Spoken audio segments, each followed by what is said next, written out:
Protesters reportedly gathered outside the Alexandria, Virginia, home of Department of Homeland Security (DHS) Secretary Kirstjen Nielsen, Friday morning while playing the sounds of crying migrant children who were separated from their families at the U.S.-Mexico border.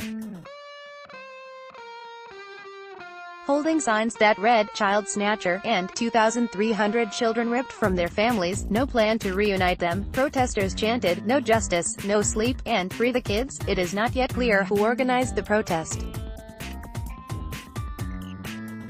The audio of crying children that protesters played came from inside a U.S. Customs and Border Patrol facility and was obtained by ProPublica. At one point in the recording, a Border Patrol agent can be heard saying, "Well, we have an orchestra here.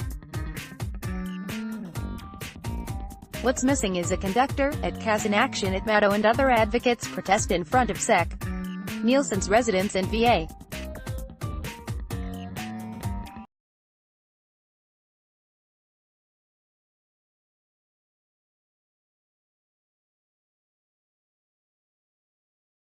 Related, shame, DHS Chief Nielsen hounded from Mexican restaurant over border policy. She was forced to leave a Mexican restaurant in Washington, D.C.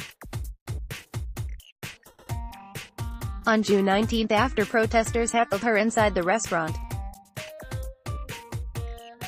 They shouted, "Abolish ICE," and chanted, "Shame," as she attempted to have dinner. The group that orchestrated the protests, the Democratic Socialists of America, said it was ironic that Nielsen was in a Mexican restaurant. "We will not stand by and let Secretary Nielsen dine in peace, while she is directing her employees to tear little girls away from their mothers and crying boys away from their fathers at our border," the DSA said in a statement shared on its Facebook page following the incident. Trump signed an executive order on Wednesday that halted his administration's separation of immigrant families. The zero-tolerance practice announced in April resulted in more than 2,300 children being taken from their parents. The order stated that while the White House would continue to prosecute those who did not comply with federal rules on entering the country through a designated port of entry, it also believed in maintaining family unity. It is still unclear when and how the children currently in immigration detention centers will be reunited with their families. Senior Trump administration officials said Thursday that about 500 of the 2,300 separated children had been reunited with their families since May.